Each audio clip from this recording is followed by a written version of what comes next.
Okay, I think we've settled into a number. Stop going up. So I'm going to start by welcoming everyone today to this session.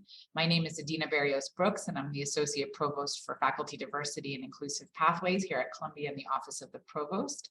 I'm so delighted to have this amazing rockstar panel of folks with many decades of experiences supporting our students here to talk a little bit about what happens after someone says yes. After a historically underrepresented student says yes to our admissions offer, how do we then extend our efforts in the admissions world to make sure that their student experience is all that it can be and that they are set up to thrive? So thank you all for joining us. This session was inspired by the Graduate Guide to Equity-Based Graduate Admissions, which was a project of the Inclusive Faculty Pathways portfolio. And that portfolio is really designed to open pathways to students and trainees that maybe come from historically underrepresented backgrounds on their way to the professoriate. And so we're really pleased to have produced this guide. It was published, the second edition was published in December, including student voices. And the panel today is really picking up on some of the best practices that were highlighted in the third section of the guide around yield and onboarding and student support. So I am delighted today to introduce some of my very favorite people who will be joining this panel. And I'm going to start with our moderator, who is Ixchel Rosal.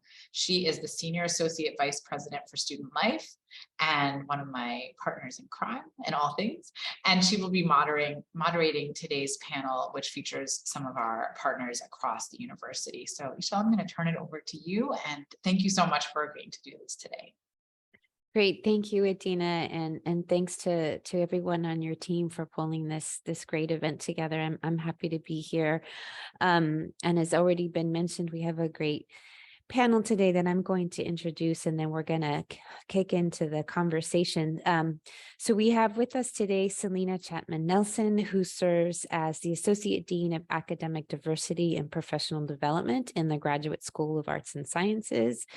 We also have Lowe, who is the Senior Associate Dean for DEI, Enrollment, and Community Engagement in the School of Social Work. We have Layla Maher, the Dean of Student and Alumni Affairs at the School of the Arts, and Judy Wolf, Senior Associate Dean for Student Affairs in the School of Nursing. Welcome to all of you. Thank you both for your contributions to the guide and also to today's conversation. I'd like to ask each of you in the order that I introduced you to again introduce yourselves and just share how many years you've been at Columbia and to briefly describe your role here at the university. So Celina, can you kick us off? Sure thing. Good afternoon. Yeah, everyone. So hello. So great to see so many familiar faces on my screen. So as Ixchel said, I am Celina Chatman Nelson, and I am Associate Dean for Academic Diversity and Professional Development in the Graduate School of Arts and Sciences, where I've been for about 4.5 years, but it feels like forever since we had 2 COVID years and now we're in something else. I don't know what this is, but I've loved the time that I've been here thus far, and I'm not planning to go anywhere anytime soon unless anybody kicks me out. So the office, so in my role, I oversee the Office of Academic Diversity and Inclusion, and also our newish, established in 2020, Compass, which is our Office of Graduate Career Development, and also our writing studio that supports dissertation writers, and now is expanding to support master's thesis writers in the arts and sciences as well. And we are also embarking on a 3-year plan to build out professional development resources and services and programs for all GSAS students. The Office of Academic Diversity focuses on, we have a 3-pronged mission, and that's to increase access to our high quality graduate programs at Columbia in Arts and Sciences for students who are from historically underrepresented groups, but then also to create programs, resources to support those students once they arrive. So we've heard from students here and elsewhere that They are aware of all the efforts to recruit for diversity into our graduate programs, but once they arrive on our campuses, there doesn't seem to be much attention being paid to their unique needs based on those identities and backgrounds. And I think we're getting better at it, and that's great. And then finally, the third part of our mission is to support all students, regardless of background, in learning the principles and being prepared in the principles of diversity, equity, and inclusion, because we are doing work to produce or help produce the next generation of professionals and faculty. And so we want to do some intentional work in preparing them in this skill set as well. So that's me. Thank you. Great. Thank you, Celina. Karma. Thanks, Ixchel. Hi, everyone. Good afternoon. As Ixchel mentioned, my name is Karma Lowe, and I'm the Senior Associate Dean for the DEI Enrollment and Community Engagement at the School of Social Work. So my role is sort of bucketed in 3 different buckets. On the DEI side, I and my team are responsible for programming and support for faculty, students, and staff across DEI-related concerns. And so that includes, we plan like Heritage Month events, we do supportive spaces, and I'll talk some more about this a little bit later, but really just trying to focus. We offer workshops, we offer trainings. I partner with various offices at the school, including our alumni office, career services office, and our Office of Academic Affairs, to develop and provide and roll out training across the board for our faculty, or staff, and students. And most recently, we've been including our research scientists as well. On the enrollment side, I work really closely and oversee our admissions and financial aid team with a real focus of trying to do targeted recruitment of students from underrepresented groups. And to Celina's point, we're being more mindful about, it's not just about recruiting the students and getting them here, but also, as we're thinking about like their financial aid packages, for example, like looking at highest need and thinking about how can we better support students from these groups, because we know that the Ivy League or Columbia may be their dream school, but then it's also an expensive school. And generally students from underrepresented groups don't have the same financial footing as other areas, other groups. And we've established things like an HBCU scholarship, which is a full tuition scholarship for our students, and a CUNY scholarship, which also is a full tuition scholarship. But again, we know once we recruit these students and admit them, and then we have to think about how to support them while they're here so they can thrive and be successful.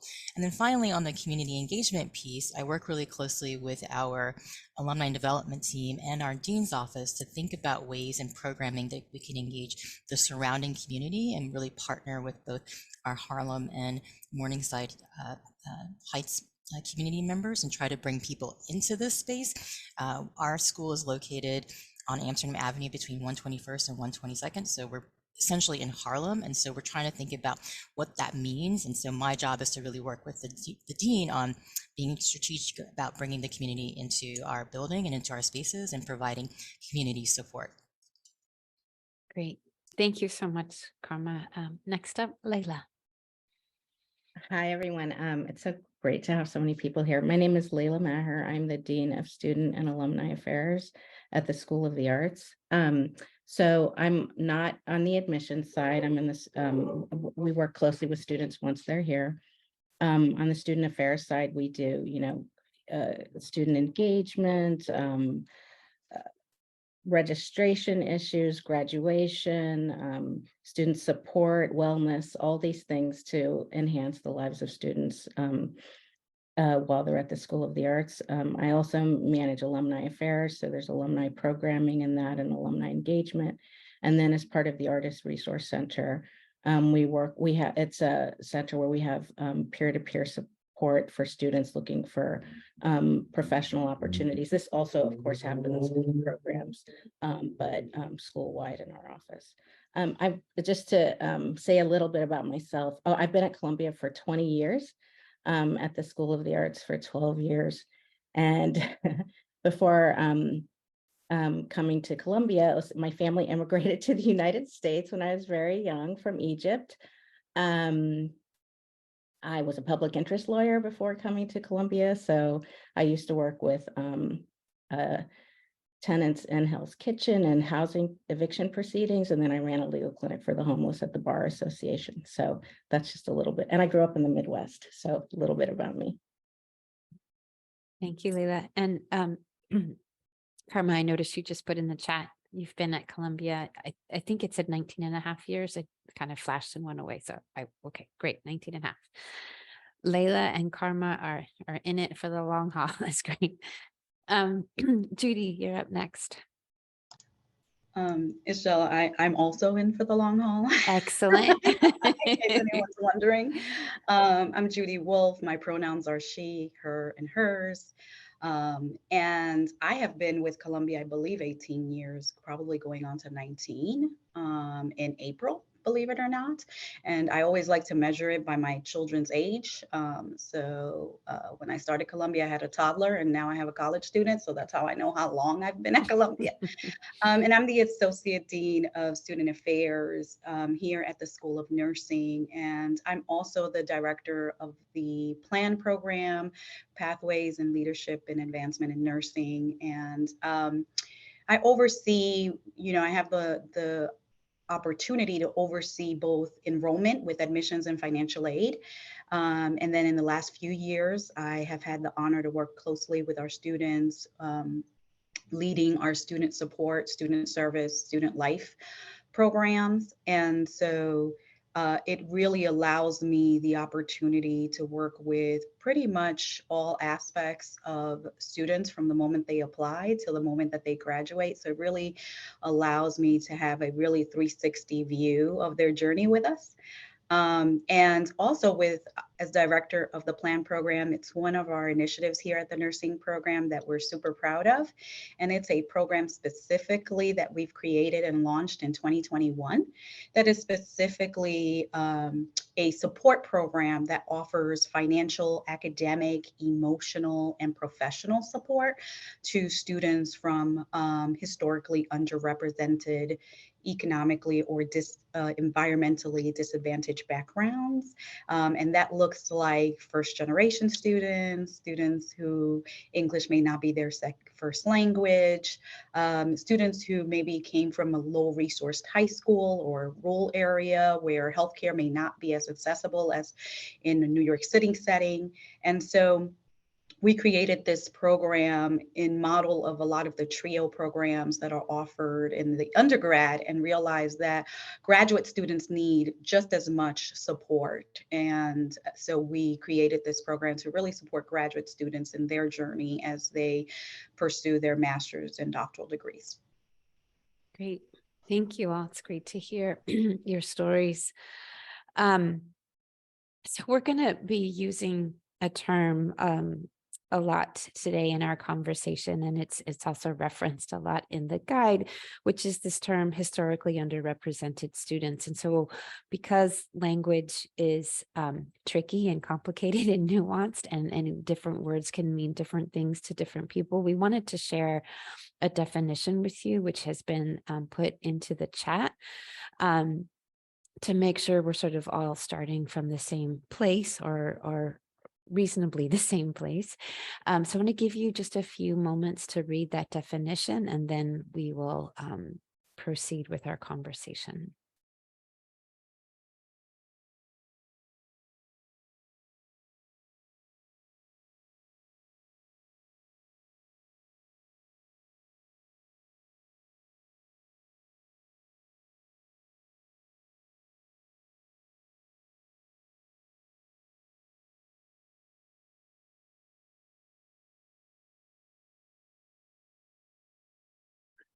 Great. And that definition will remain in the chat. And so if you need to reference it later, please do. So now that we know who we're talking about, oftentimes these students are challenged by feelings like imposter syndrome, shame, stereotype, threat, etc., which can prevent them or be a barrier to them accessing resources. There are a number of resources here at Columbia, but sometimes for these students, it can be particularly challenging for them to access them. And one of the things that we know is that part of helping to mitigate the effects of those challenges is making sure that we have a thorough onboarding process and one that's really tailored to their needs and circumstances. So could you share with us what your best practices are for onboarding students from this community? And perhaps we'll go in the reverse order that we did the introductions in. So I'll pass the ball to you first, Judy. Sure. I think for us, we have found at nursing that peer relationships is the best practice when communicating resources available to our students. And so the onboarding method that we use that has been very successful for us is our student ambassador program. So we start the onboarding at the School of Nursing from the moment the student gets accepted, rather than, let's say, orientation or prior to orientation. So, and I think what makes us unique under our student affairs umbrella is that we have admissions and financial aid. So as soon as a student gets accepted, we view them as students already because we feel that they're still making a decision in enrolling. And so what we find is that if we start the onboarding process when they're still excited and very proud of their accomplishment of getting accepted, they're more keen to read your emails and to participate in the Zooms and the events that you offer to onboard them. So we start onboarding process, believe it or not, about a week or two after they get accepted with an accepted student day. And that during that time, we introduce our student ambassador program. And I think that is one very successful practice we've put in place, where we have current students speaking to the accepted students and reaching out. So all our accepted students, for example, receive information or the bios and profiles of our student ambassadors, and they can reach out to our student ambassadors while they meet them at visiting day or the accepted applicant day. They can actually reach out to them throughout the admissions and prior to orientation process. And so these student ambassadors provide us with profiles that really identify them in order to connect them with an applicant that shares their same life experience, their identity, or even their professional goals. So, for example, our ambassador can share that they are a parent. And so having that information in the bio may allow room and space for an accepted applicant to connect them to another student who's a parent. And so we really rely heavily on our student ambassadors to really provide that communication about the resources and services available both on the university level and the school level. So our ambassadors are trained to share everything and answer questions from where to buy groceries to what to do if you're not feeling well, to what groups and organizations are on campus, to what academic resources are available. And we find that that connection between a peer who's actually utilized the services and has been here and connecting it with an applicant really works very well. So that peer-and-peer interaction and that student ambassador program are instrumental in our onboarding process. Great. Karma, can you share your onboarding practices? Ditto. We have a very similar model at the School of Social Work where, once a student is admitted, we do an admitted student day. Actually, we do 2 admitted student days because we have 2 different admissions deadlines. And at those events, we bring in representatives from the student support offices. So my office will be there, the advising team is there, student life, student affairs, and we also have a student ambassador program where we bring in, and we try to be very deliberate about ensuring that they are very diverse across identities. So, and not just racial or ethnic identities, but are they first generation? Are they low socioeconomic status? And so again, very similar to Judy, in addition to those events, we also hold panel discussions with the students, and we've recently started doing more targeted panel discussions. So like we do one of all Black students, for example, and it gives them an opportunity to talk about their experiences at the school and sort of who to go to, who they would recommend, any recommendations. We make it an open forum so students can ask very frank and open questions. Our admissions team also plans these Dean's Coffee Chats, and I do a couple of those during the summer, the DEI Coffee Chats, and it's really just a casual conversation. So I talk to students about the services and programming coming out of my office, and then I say, ask any frank, open question you want. I mean, I will be as open and as honest as I can be without losing my job. So, really trying to get students to understand like who's here to support them. I think as part of the onboarding, it's been really interesting to see that, and I don't know if this was deliberate, but with all of our student support teams, the hiring has been very diverse. So, I mean, I think about our advising team where you have representation from Latinx, immigrants, Black, I mean, obviously white, and they service all students, but I think it's really important that when a student from a URM comes into this environment to a PWI, they can see someone who looks like them or who may identify with them, and they're more comfortable, they're more at ease and more able to sort of share more about themselves and be more vulnerable with them or with us. We also really partner with our student life team and our student affairs team very closely to ensure that we're doing programming both in orientation week and the beginning of the school year to target our underrepresented students. During orientation week, the DEI team plans a few receptions, one for BIPOC students, faculty, and staff, so that those students are able to meet faculty and staff.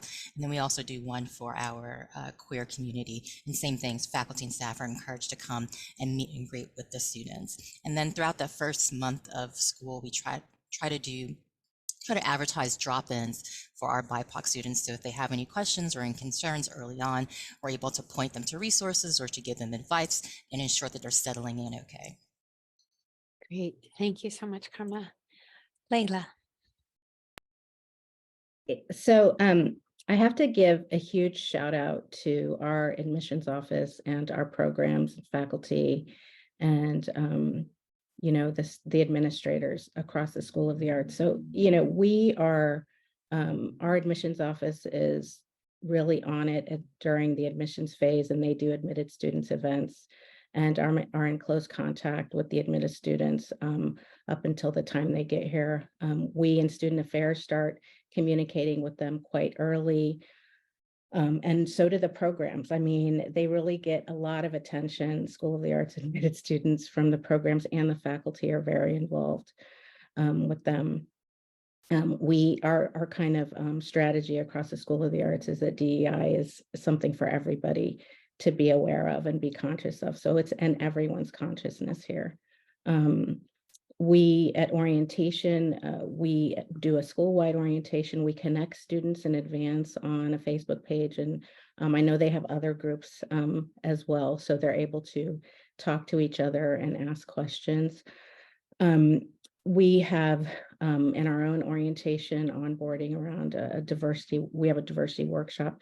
Some programs, their faculty are also doing diversity workshops. The curriculum that they're sent in advance, if they have anything to review in advance, they've ensured that it's very diverse as well. And then at our orientation, the school-wide one, we have a student panel, and it's made up of our governing student body, the IAC. Some IAC members come to orientation, and then the student panel, we always have it's kind of part of our consciousness is what I'm trying to say. It's, I don't think it's we're not kind of, counting. It's just, we just have such a diverse environment that it would be kind of hard not to be that way. We've increased again the diversity of the faculty and staff at the School of the Arts. And so I think that's also a very important part of onboarding because it's kind of like the entire environment that you're in and, what is the, feeling of the place. We have open door policies.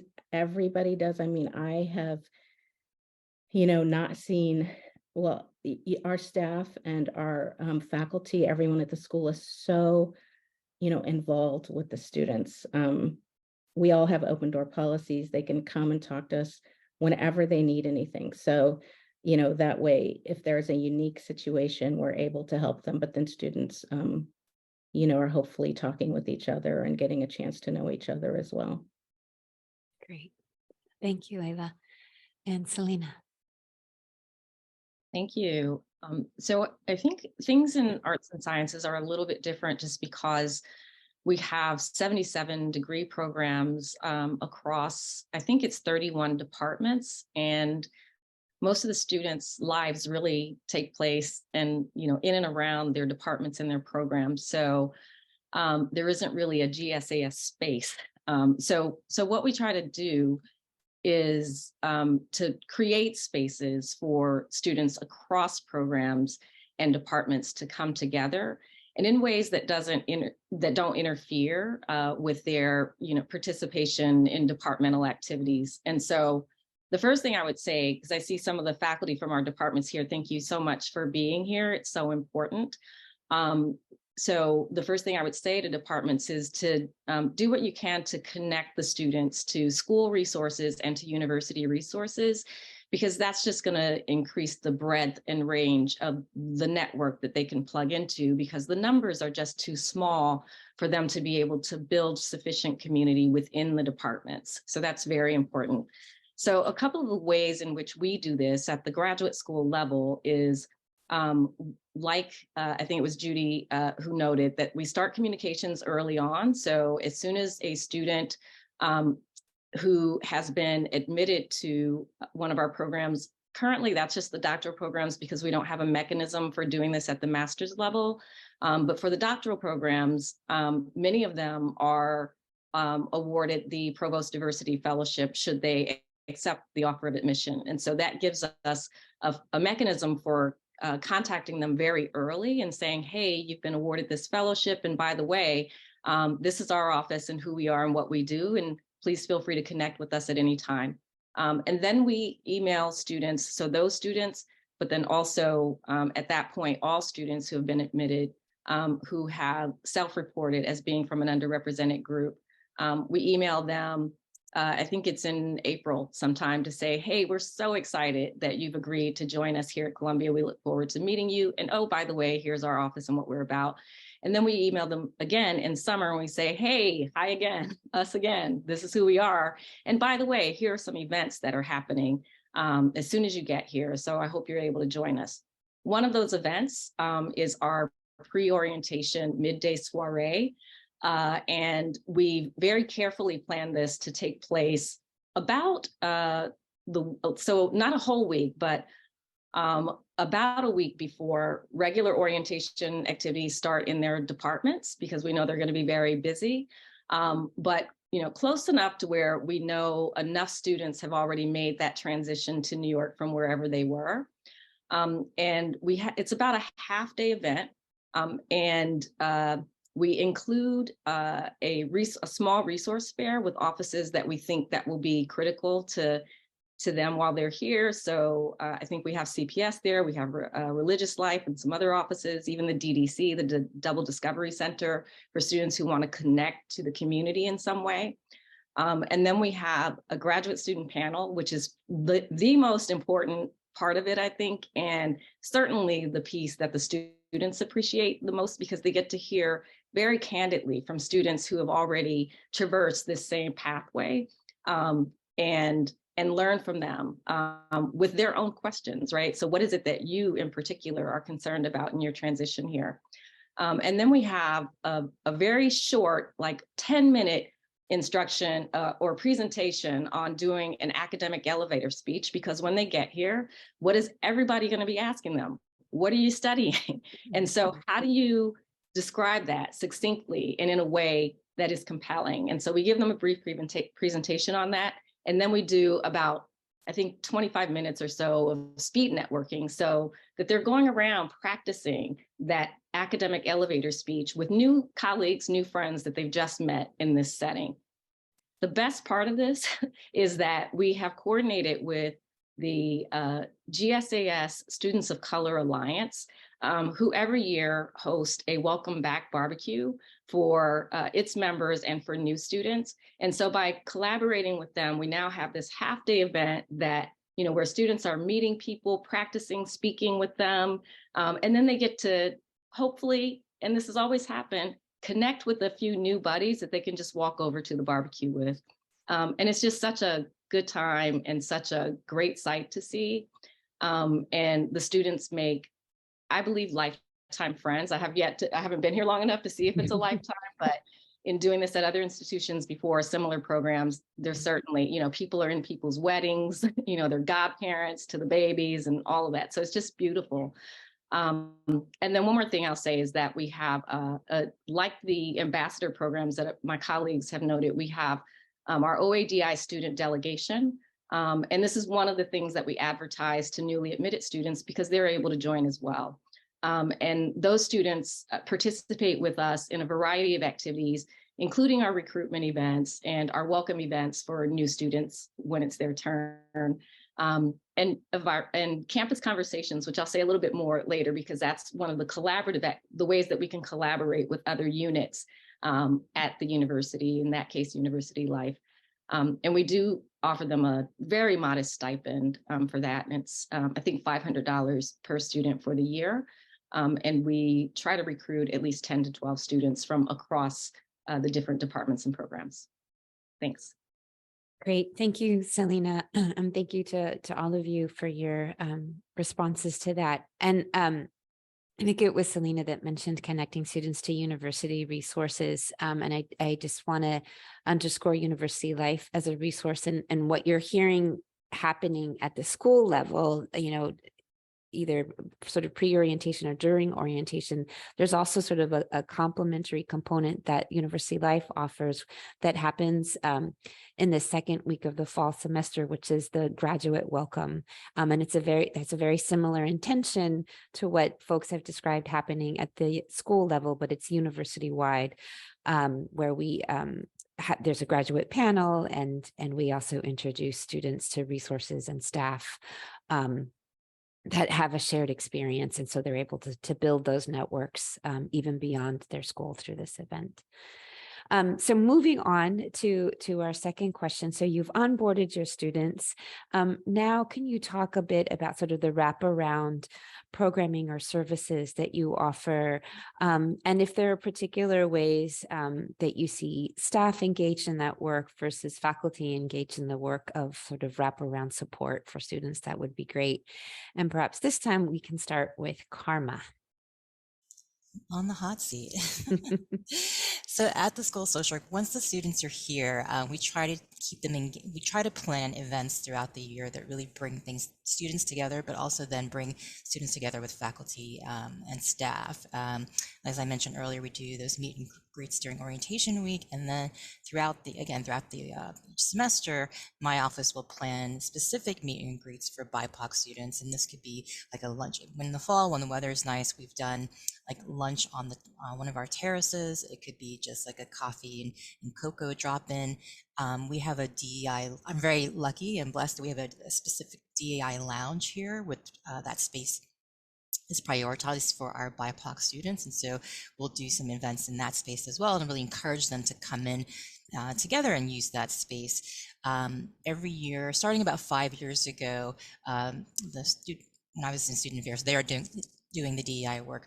We partnered with and we still partner with the alumni office and our career services office to plan what we call our communities of color events. And that entails an event in the fall that brings together students of color with alumni of color. And it's generally sort of a low-key reception. We do have a couple of speeches. We try to partner up the students so they're able to, talk to an alum that has a similar identity and hear about their career path, hear about their experiences at the school of social work, get advice, and start to make those connections.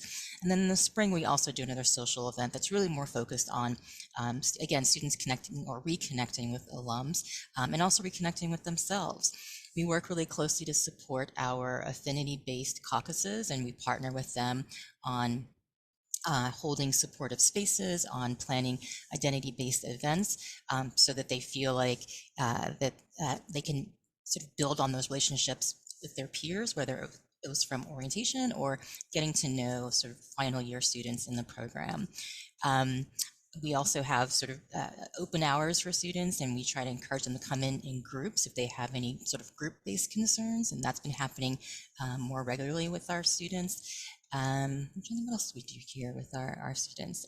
In general, we just try to make sure that we're planning events. Every month we celebrate a Heritage Month, and that could be either through a panel discussion or a social type event. It could be through just a personalized presentation featuring an alum, and we really encourage our students of color to attend those. But we've found that students really appreciate having their heritage celebrated throughout the community, and we'll continue this, I think, hopefully in perpetuity. So that's sort of a snapshot of some of the things that we do to try to do community building, not just with students, but we're really trying to be deliberate about having students, faculty, and staff come to all of these events so that there's true community building across those cohorts. Great, thank you, Karma. Excuse me. Celina, do you want to jump in next? Sure. So I don't know that we have wraparound services so much as we do thinking about their developmental trajectory through graduate school. Although I will say, and like putting together some of our marketing materials, I thought, wouldn't this be like we say that we offer support through a framework of care, and so that is 4 pillars. So it's celebrating heritage of the groups, that our office supports. And then so that's the C, and then the A is affirming their scholarship. So that's all about their research and their academic work. And then the R is for resisting structures and forces that are oppressive. And so that's thinking about all the kinds of things that they deal with that are related to their particular identities. And then the E is for elevate, so elevating their voices, so giving them opportunities to take agency in their experiences here on our campus. So we try to arrange our programming and services and resources around those 4 pillars. And then, so in terms of their developmental trajectory, so we try to support students, because this isn't my language, this is language that exists out there. So it's to and through graduate school. So we do a lot of work around building the pipeline and enhancing pathways. So we have a summer research program where we invite, previously it had been 15, we're trying to increase that number. Last year we had 23.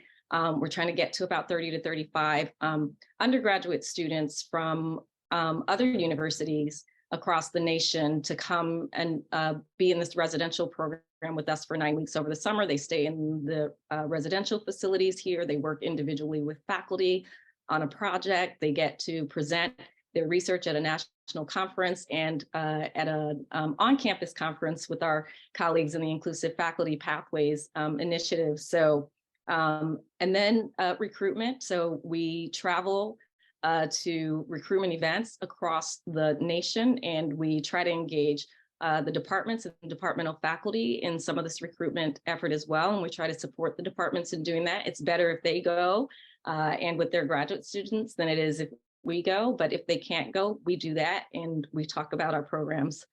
And then, of course, onboarding, which I've talked about.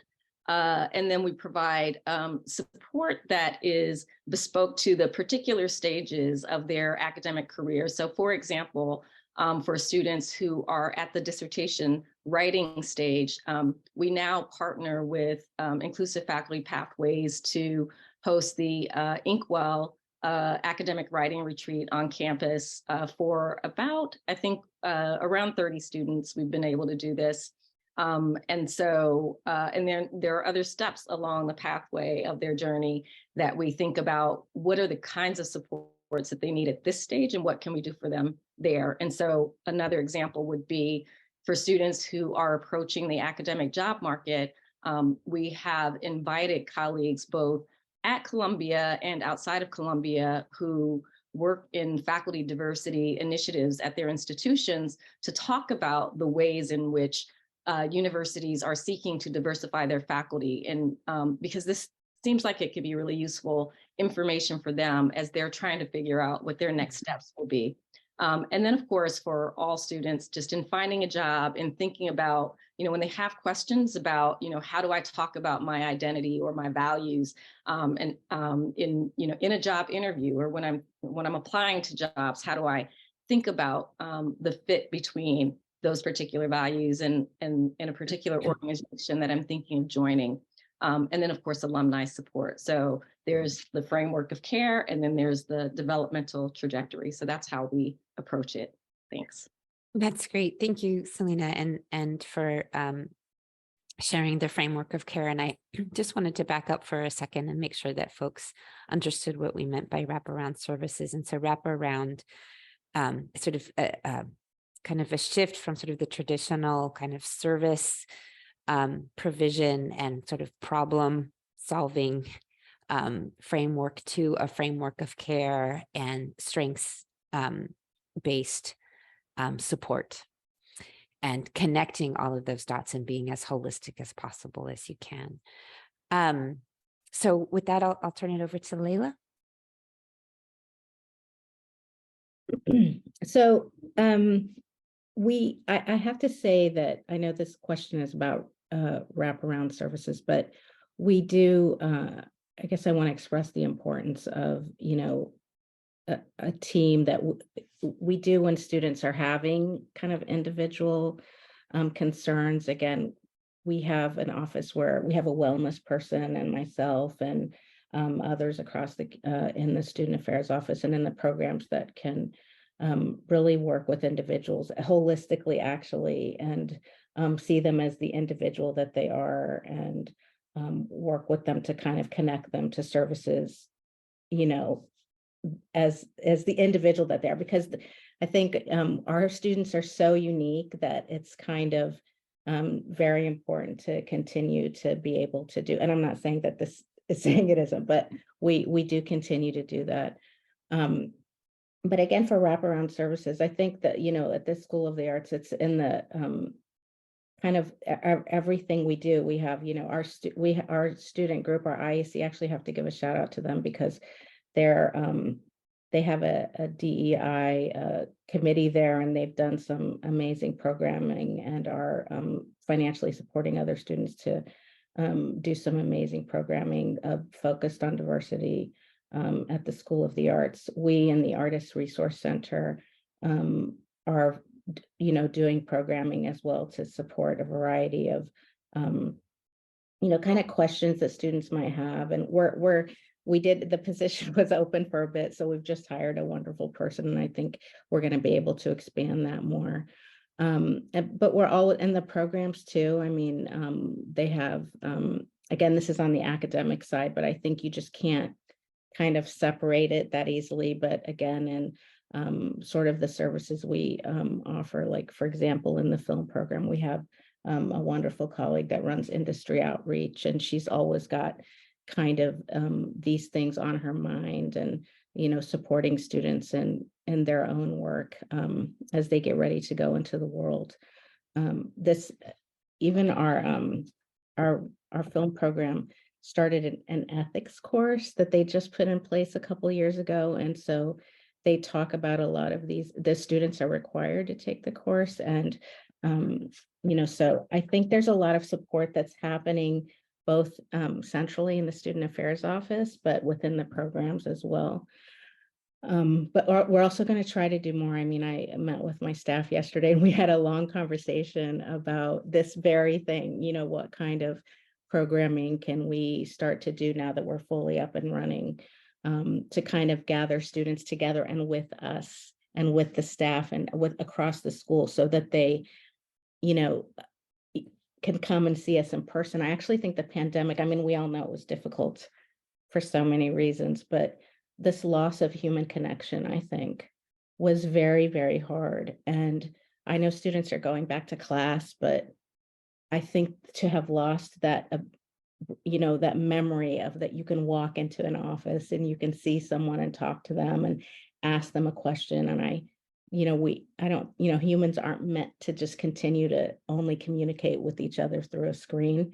So we're trying to put that in our consciousness. And I think through making ourselves available, we'll start to kind of be, that kind of support where you can see the student body and see different groups and what you can do for them. So again, it's something that's in our consciousness, but I know there are individual programs too are quite supportive for groups of students as well. Great. Thank you, Leila. And Judy. So I think with what puts our office in a unique situation and, is that we have our admissions, financial aid, student support, student service, and student life all in one umbrella in one suite. And so it really offers a holistic way of working with our students because for example, if a student comes in with a financial aid concern and, there's an issue there with funding or their finances or paying for the semester, that of course adds anxiety and stress to their semester and their academics, right?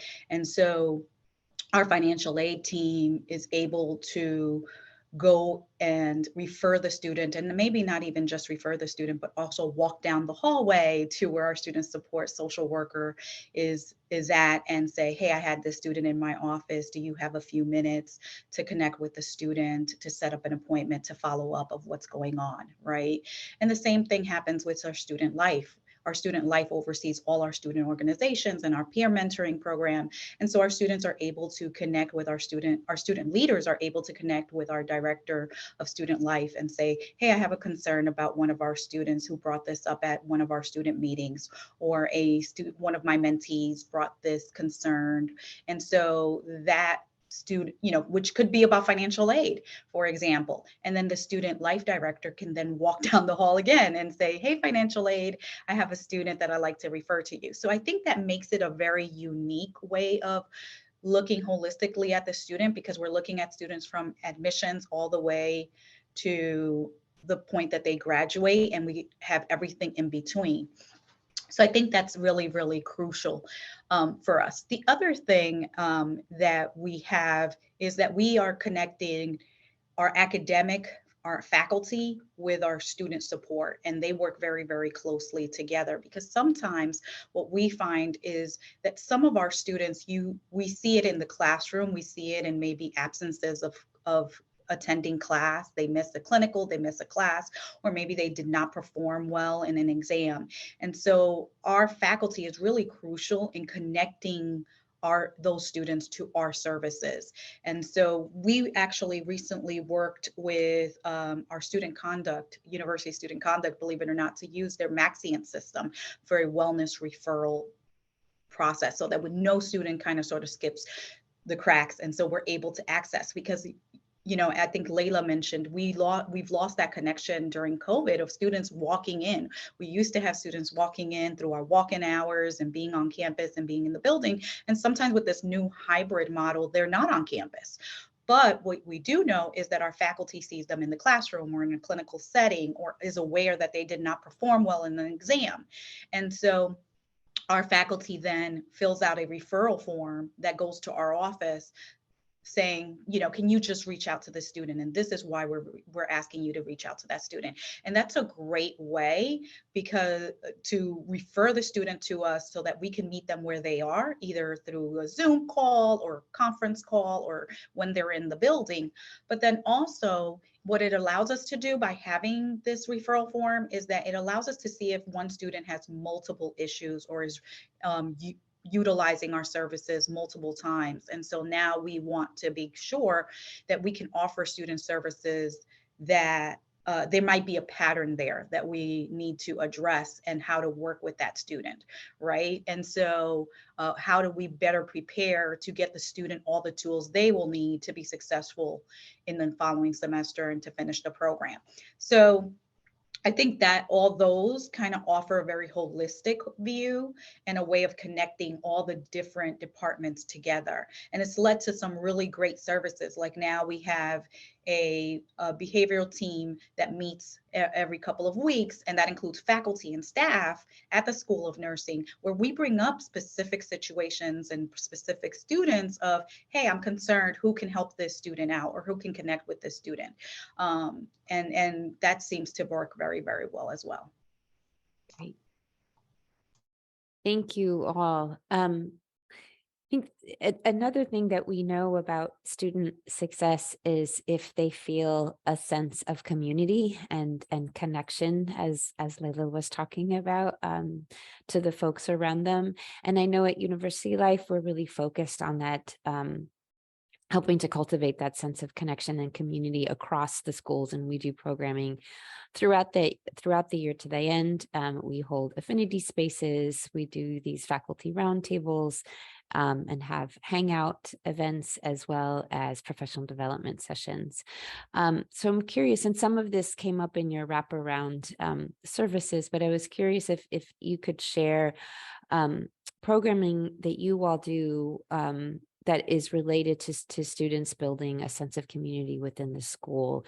Again, thinking particularly about underrepresented students, community and network building opportunities. And again, if there are specific roles that faculty play in that work, that would be great if you could speak to that. Layla, I'll start with you this time. Yeah, sure.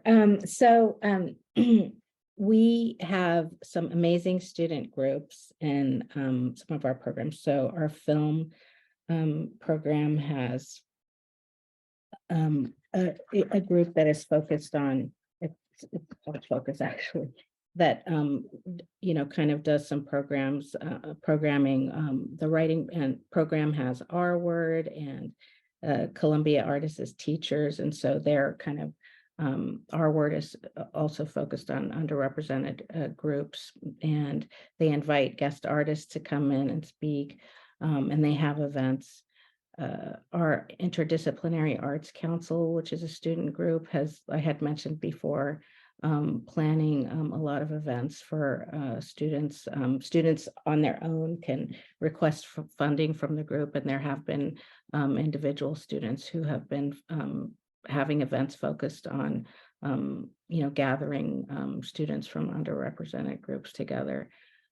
So, a lot of this is, our students are just, I have to say, quite amazing in that they see these things and they really take charge and do kind of what they want to see.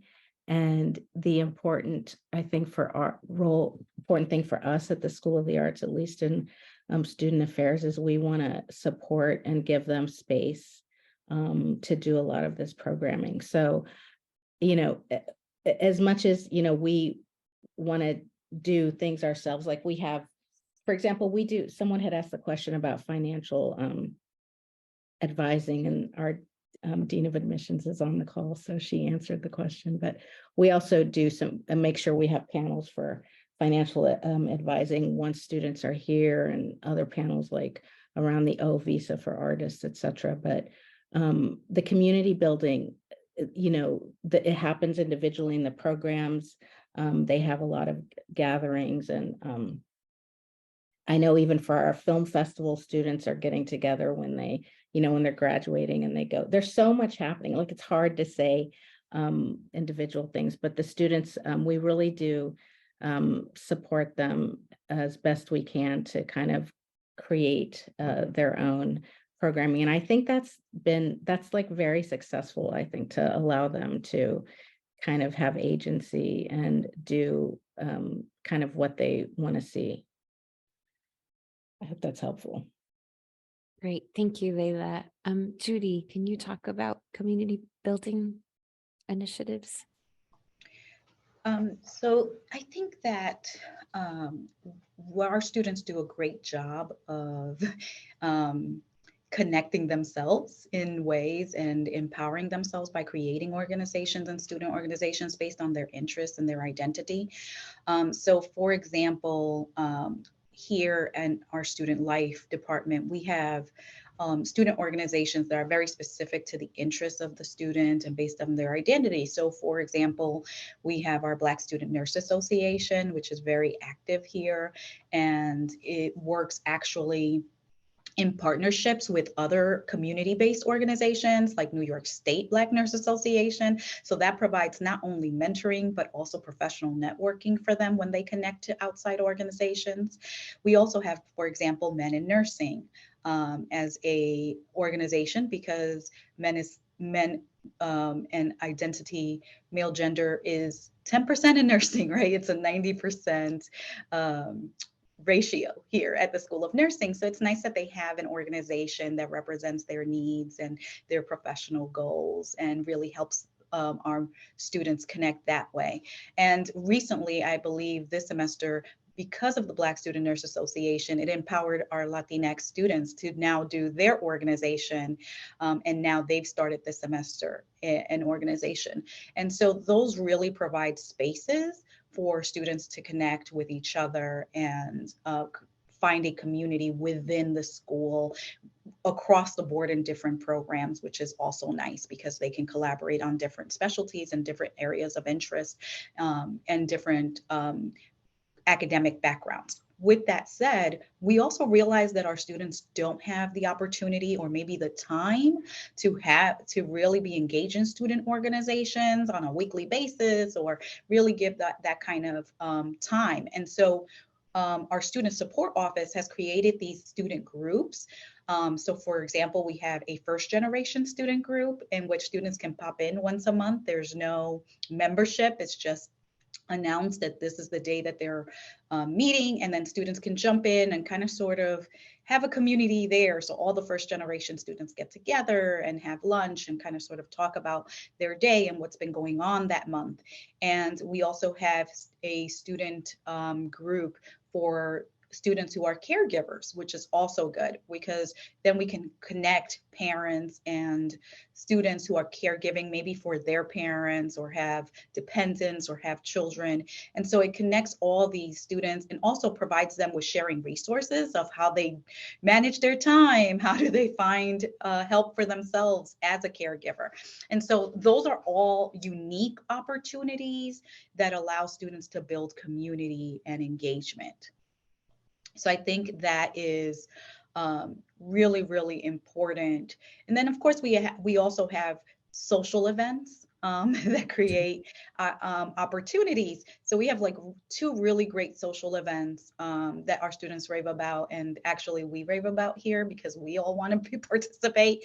And that's our Spirit Day that we offer every spring. And it's really, started out as a day where students can connect with each other without it having an academic component, but it's really just a day.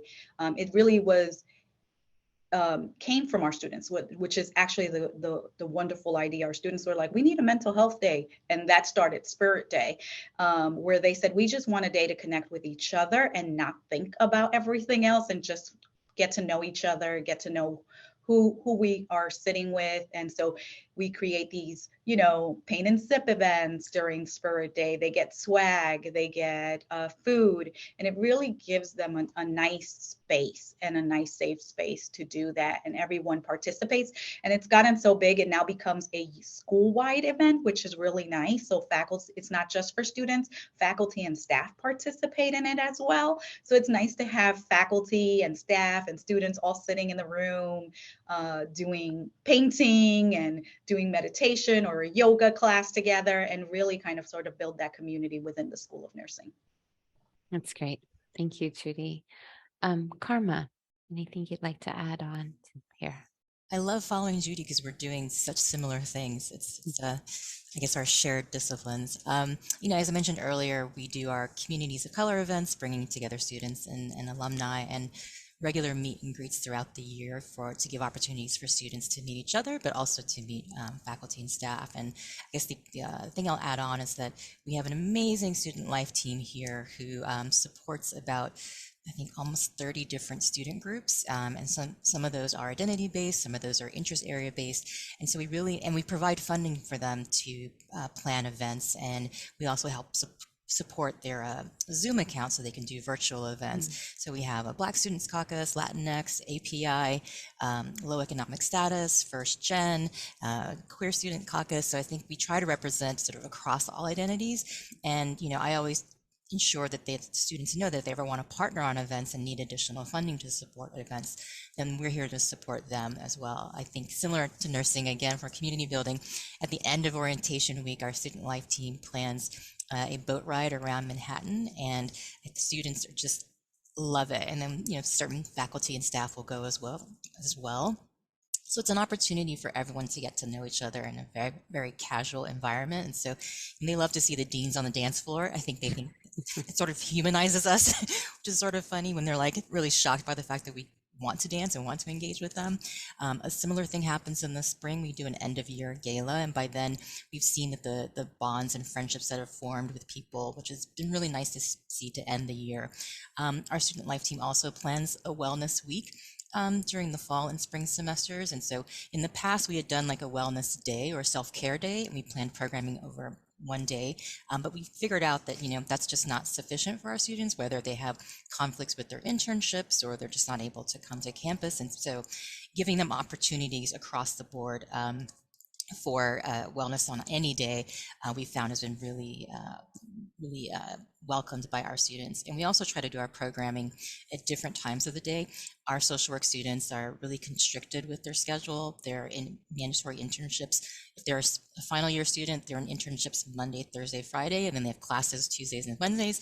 Our first year students are in internships Monday, Tuesday, Friday, and then they have classes Wednesday, Thursday. And so we've tried to build our academic schedule such that we create these gaps, like on Wednesday from 12 to 2 is what we call our Wednesday's our common day.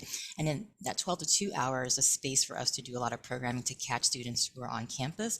And then because we also have online students, we try to do some evening programming. And again, the student life team has really been great about supporting the student caucuses to do programming that may start at like 7 or 8 p.m., which is also helpful for our West Coast students. But we find there's a lot of engagement as long as we sort of keep different offerings all over the place instead of just doing things in a static day and time. Great. Thank you, Karma. And Celina, anything you'd like to add?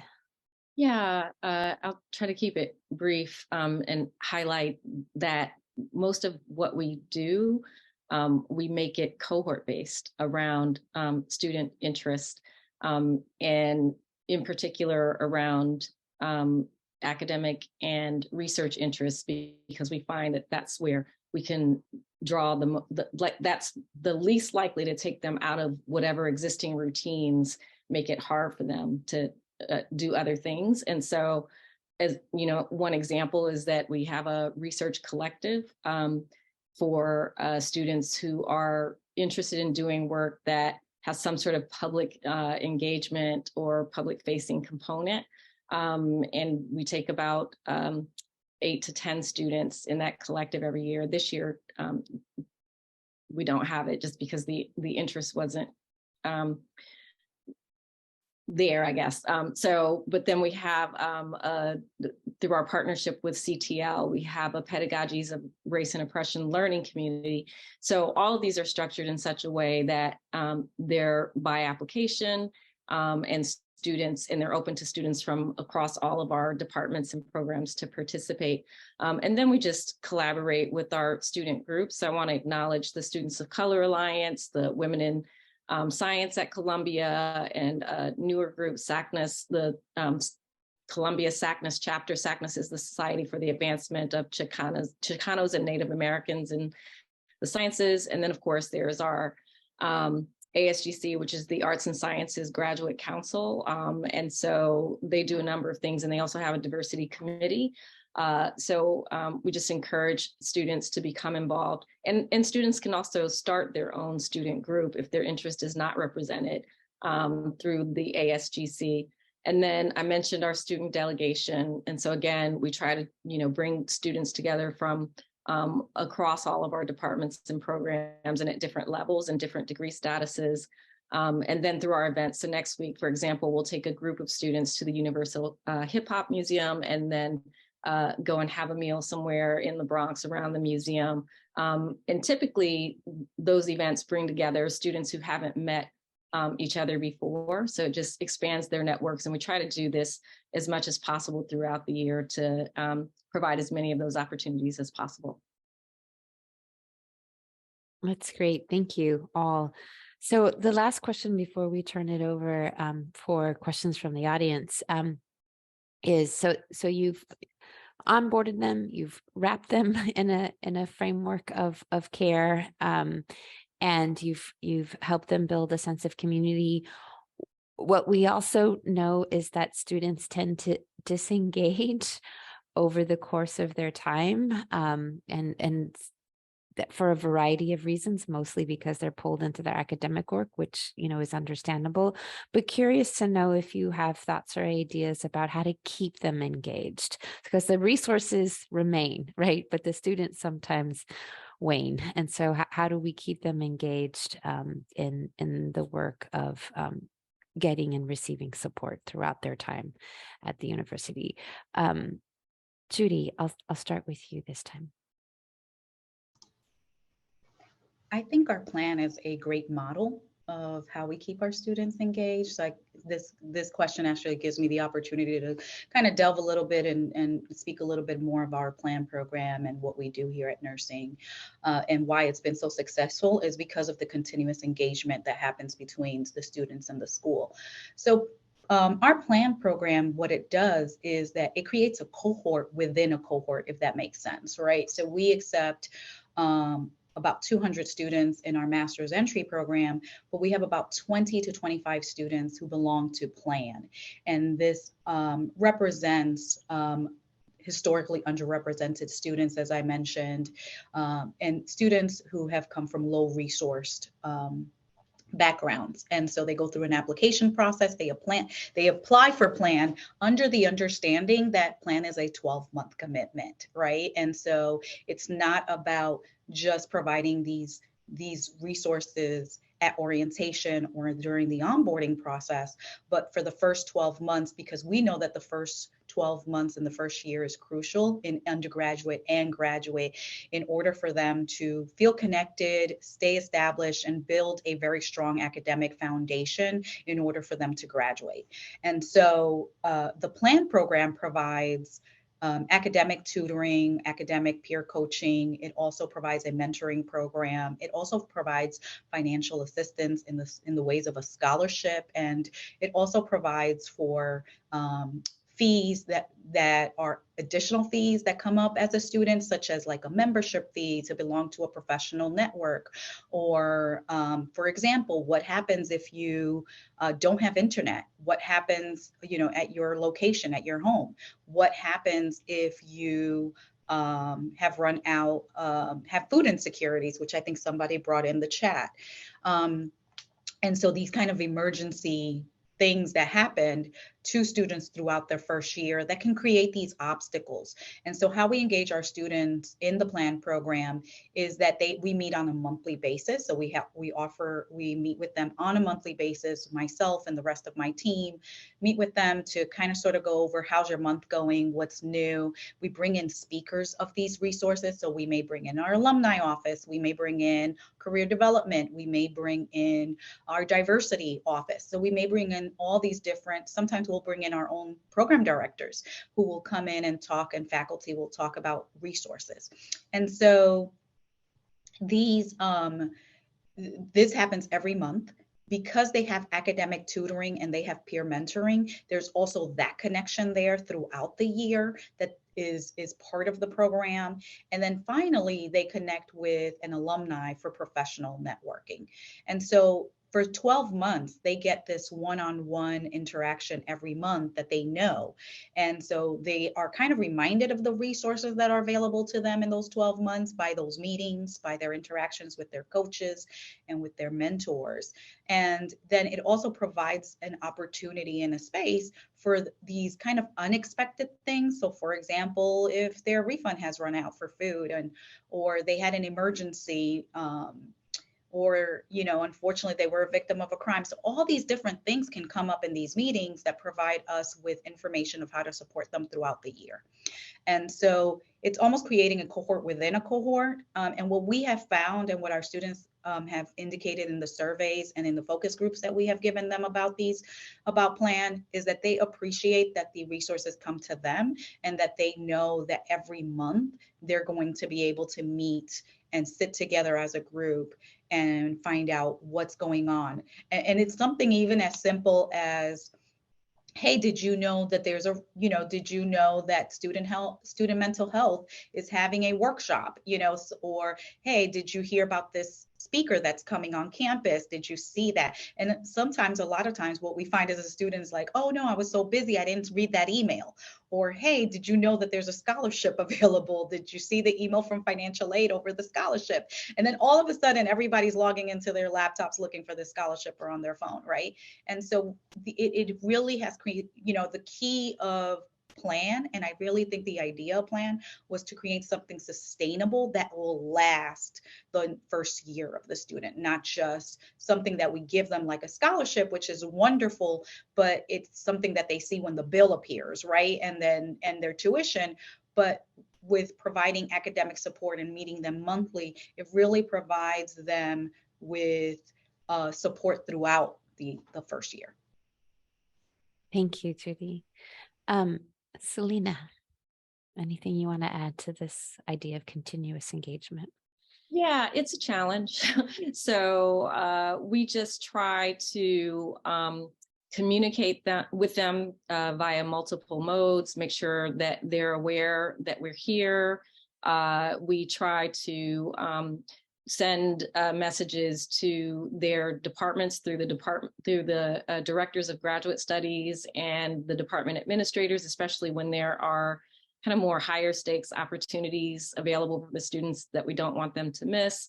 And we try every spring, we try to have at least a few focus groups with students to make sure that we're attuned to their needs, and we're not just making up things that we think they need. Mm-hmm. So and we do, the graduate school does a regular survey every year, as does the ASGC, so we're doing an exit survey. So we try to pay attention to the data that we're receiving from these methods, so that we're being responsive in creating new programs and resources, or improving what we already do.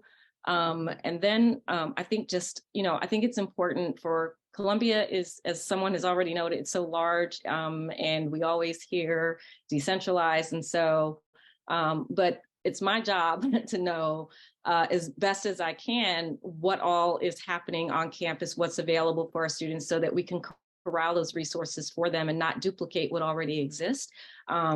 So in building our professional development resources, for example, one of the first steps after defining what the competencies are that we want to address is mapping what already exists on campus, so that part of our program will be connecting students to those existing resources.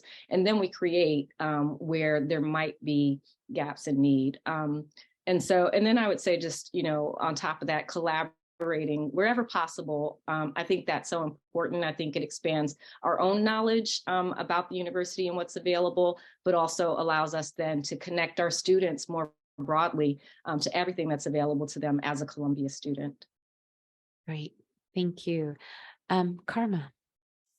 I know we're running short on time, so I'll just be really quick. I think the only other thing I would add is that we work really closely with our advising team. Our advising model here at the school is that all of our students are assigned an advisor, and the advisors have between 18 and 20 students that they advise, and they meet monthly as a cohort.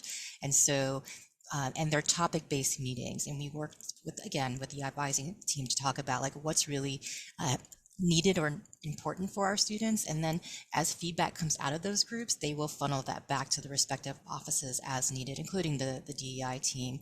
We also have something called the Action Lab here, which is a student-driven center. And we have about 70 students who engage with that lab, and they all pick different sort of interest areas that they work together in cohorts. And they also meet with the Action Lab team meets with the deans pretty regularly. And so we're able to hear feedback from them, but just the students have reported that that action lab has been like sort of their defining experience at Columbia, where they really have built community.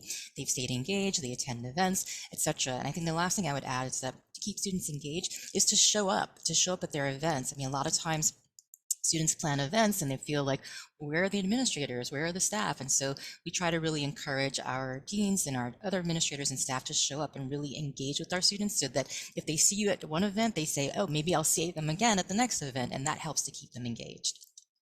Great, thank you, Karma. And Layla.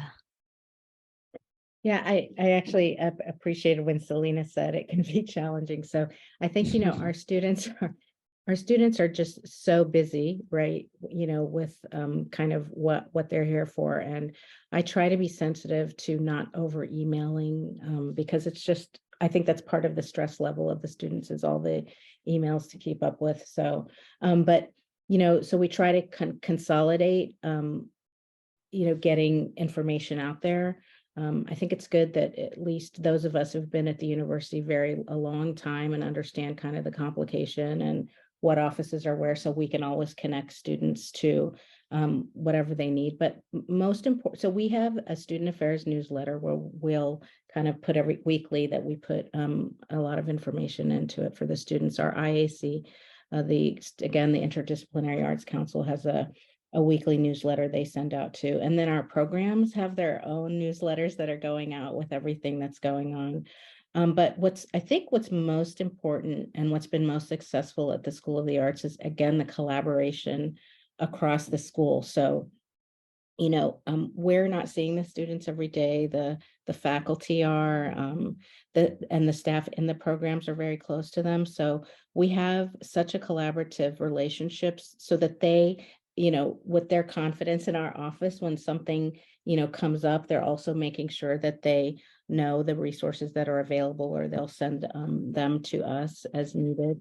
And then our dean is very accessible, and she does, semesterly dean's lunches and meets with the Interdisciplinary Arts Council. So that's been very, very important. So I think, sometimes I would suspect that students tend to be engaged in what they would like to be engaged in, what they need to be engaged in. And then if an issue comes up, then they're kind of, looking for kind of the service they need. So it is a tough balance, but we're always there, and, want to make sure that if they need us, we're available. But I think it is, again, collaboration across the school. They're always engaged in their own work, by the way. Like, that's not a problem. Right. So our students are super engaged in what they're here for, and they work so hard. And so that's where their focus is, so again, we just want to make sure that they, know what services are there when they need them. And we constantly share the resources that are outside of the School of the Arts with them, and work actually relationships that we've developed with offices outside of the School of the Arts, like yours, Ixchel, and others. It's been very, very important as well. And so we'll share that. And I know you have a relationship with the students across the university. And so that's been really, really helpful. Great. Yeah. Good, thank you. So those were all our sort of predetermined questions. I'd like to now turn it over to the audience and see if folks have questions for our amazing panelists. Thank you all. You've each shared just really many great nuggets in your responses to my questions. So I think folks can either type their questions into the chat, or they can raise their hand. Maybe we can stop spotlighting so I can see hands raised, because I can't see hands raised in this configuration. But if we can stop, yeah, great. Great. So does anyone have any questions for our panelists, or anything that you'd like to share about what you're doing in your schools to support underrepresented students from historically underrepresented communities?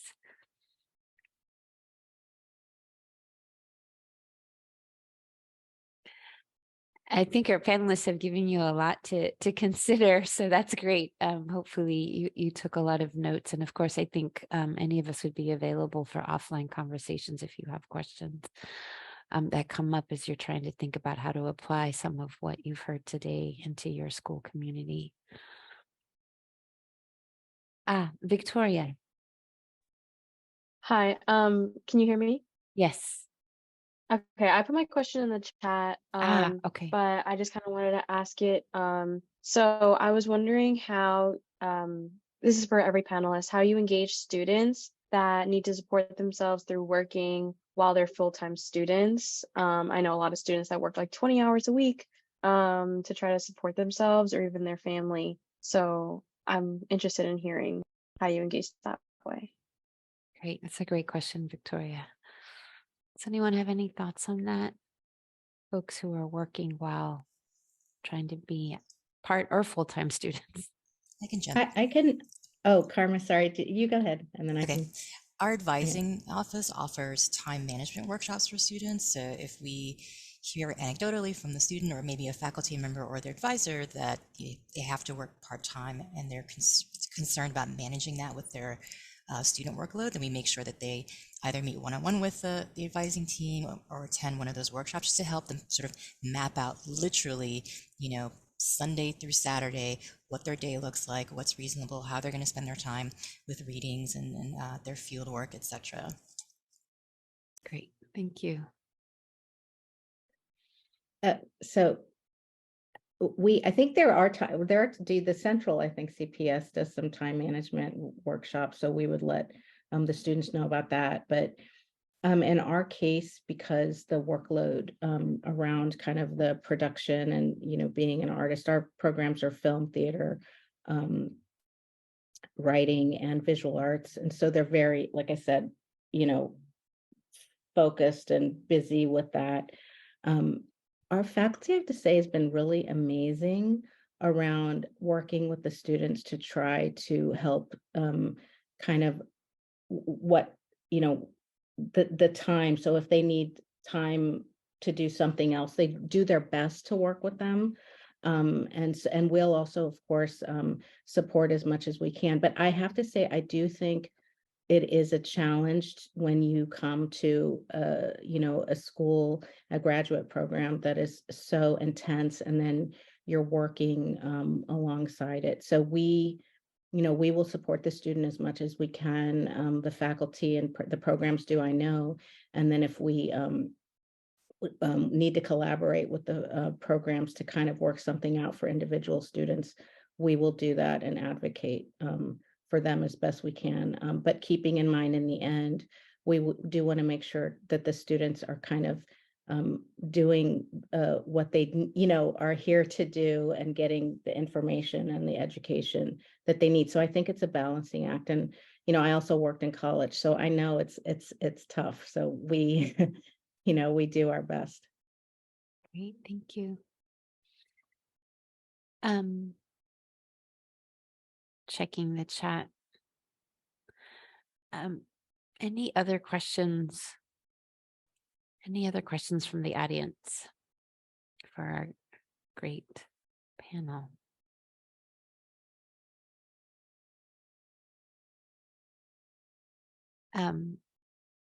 If not, I just want to thank you all for joining us today. Again, a special shout out to all of our panelists. I think you really delivered. So thank you. Yes. Thank you, Rosa, for that. And also thank you to the Office of Faculty Advancement for organizing this. It was a pleasure being with you all and hearing from each other. I don't know, Adina, if there's any sort of housekeeping you want to close on. No, I do want to remind people to download the guide to equity-based graduate admissions if you haven't already. A lot of things we discussed there are also here today are also in that guide, and we will be doing future programming on the other sections of the guide in the fall. So in terms of recruitment and the selection process, stay tuned for more programming on how we can make our equity-based graduate admissions work as amazing as it can be. So thank you all for coming. Ixchel, thank you for moderating, and I wish everyone a great and wonderful rest of your week. Thank you.